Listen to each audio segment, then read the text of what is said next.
Whew, just finished my 1 minute review. Man, those are hard to do. I have to talk so fast. Oh, this is so much more chill. I mean, yeah, sure, YouTube and TikTok, they don't like the 20-minute rambly stuff. Man, I just feel so relaxed when I don't have to get everything down to 59 seconds. All right, Sonic the Hedgehog Volume 5. Crisis City, the IDW series. This is a great series. I've thoroughly enjoyed every volume of this series I've read. I've read some of the Archie comics, but it's kind of like everything I like about a Sonic comic without the head scratching Ken Pendersy weirdness. So if the weird lore of the Archie comics has kept you away, this is really a fresh start. Get into it.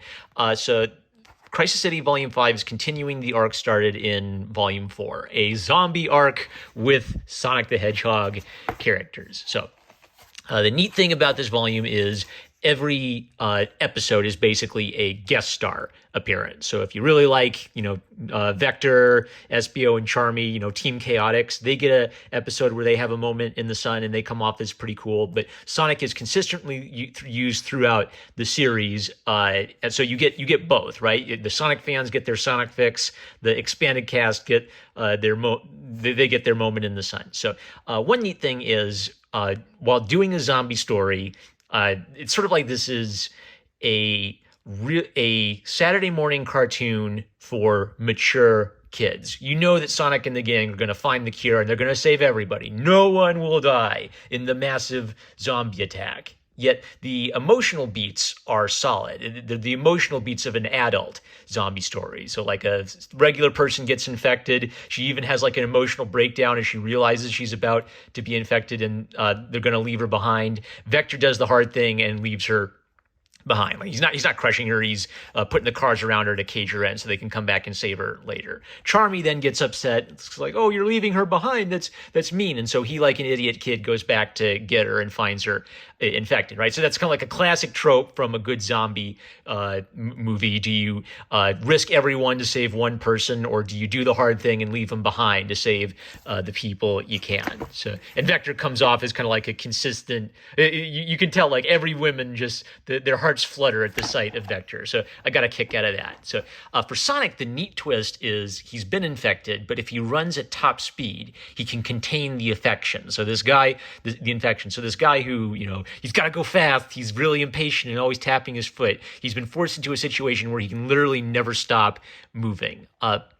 I have heard rumors that Sega puts ridiculous restrictions on what people can do with Sonic's character now. Like I've heard he's never allowed to show emotion. I don't know if that affects the IDW comics, but Ian Flynn is basically such a good writer and he gets this character so well that he's still able to write a really effective take on Sonic. So the way I describe this take on Sonic is they have matured Sonic. This is a Sonic who's grown up and he's not making the same dumb mistakes he might have made in, like the old Saturday morning cartoons from the 90s or something. He's very focused. He's very determined. He's ridiculously, what's the word? He has ridiculous stamina when it comes to saving people. And he's intelligent. So there are times where he's like talking to himself about, think, man, think. Don't make a dumb mistake. Don't forget the situation you're in. So this little mini-sode with Cream the Rabbit is a great way of underscoring that. He's sort of like Superman with a little bit of smart alekiness. So Robotnik attacks Cream the Rabbit's home village. He doesn't even have to strategically. He's purely doing it to screw with Sonic and go after him emotionally. So Eggman is a legit, even though it's kind of iffy. Is Eggman killing anybody? Maybe, maybe not. I don't think he's killing anybody, but he's still an evil person, even though this is a PG, kid-friendly universe. Cream is obviously distraught that her friends are getting infected, so she points her robot buddy at the zombies, and she urges her robot friend, look, you can't kill them because these aren't evil people. These are people that Robotnik has hurt. These are people Robotnik has corrupted, and we want to help them, not kill them, right? So Cream's a affectionate and caring, sympathetic person.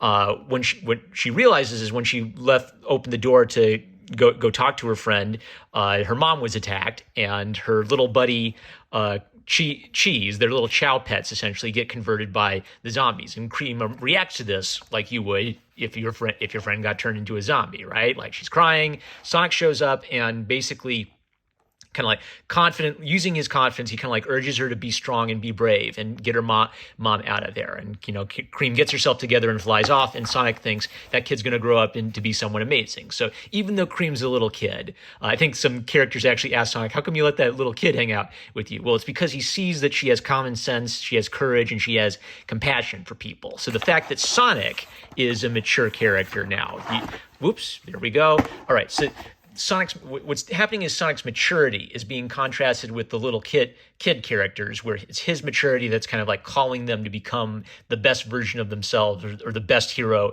they can be. So this wouldn't work if Sonic was an idiot and hot dogging it and putting himself first and being a selfish idiot all the time. It's because he's so focused and so determined that he's kind of like won the respect of everybody, and is able to inspire them. So the Shadow episode is kind of interesting because in internet meme world, Shadow the Hedgehog, he's super edgy boy. He's shooting people. Really, Shadow's a hero, right?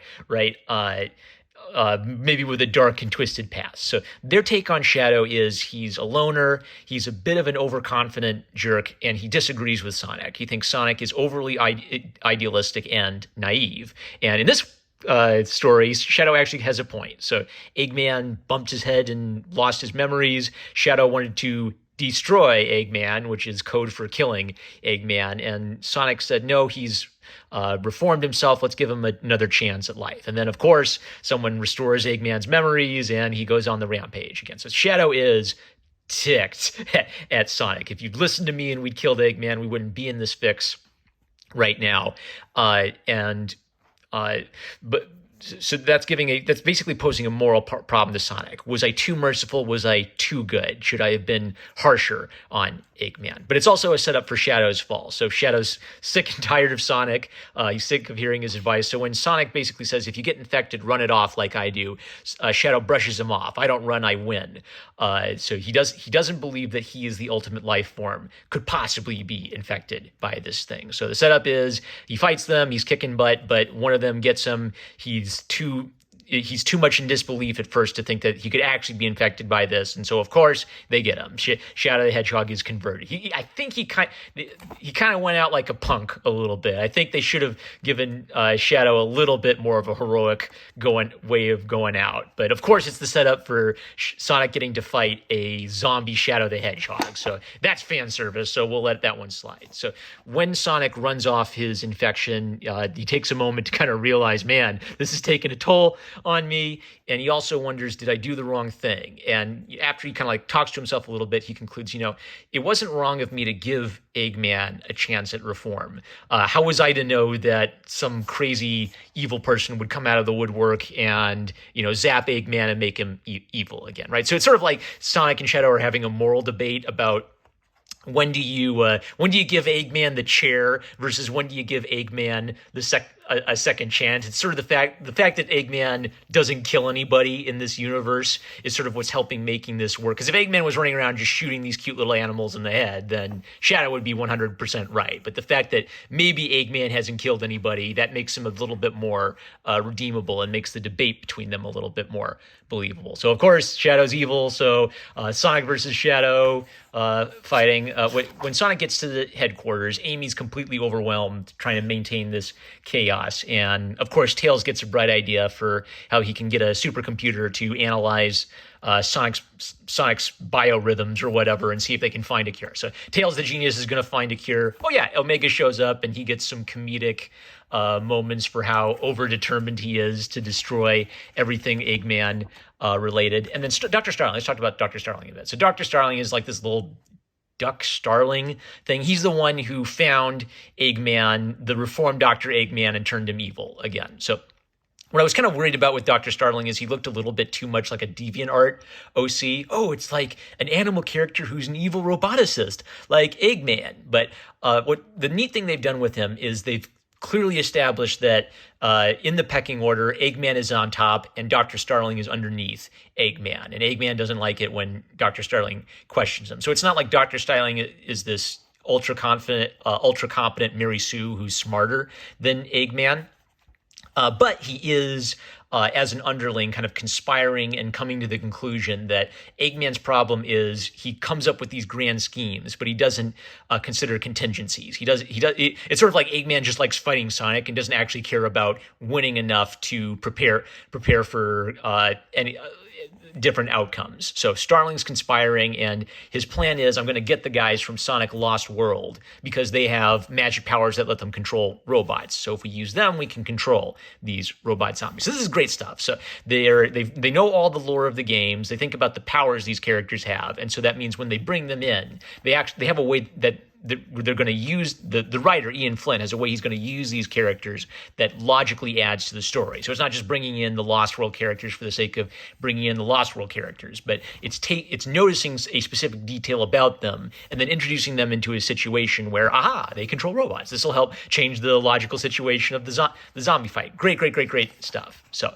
that's it for Volume 5. Here's some. Look at all this pretty variant cover art. This is a great, excellent, solid series. So well worth getting all of the IDW volumes. No worries about the Archie Sonic. Maybe one day I'll go read the Archie Sonic comics and get the full feeling of that. But I kind of wanted to just enjoy some fun, solid, straightforward Sonic comics before throwing myself into that whole weird, kooky world. All right, Volume 6 is next.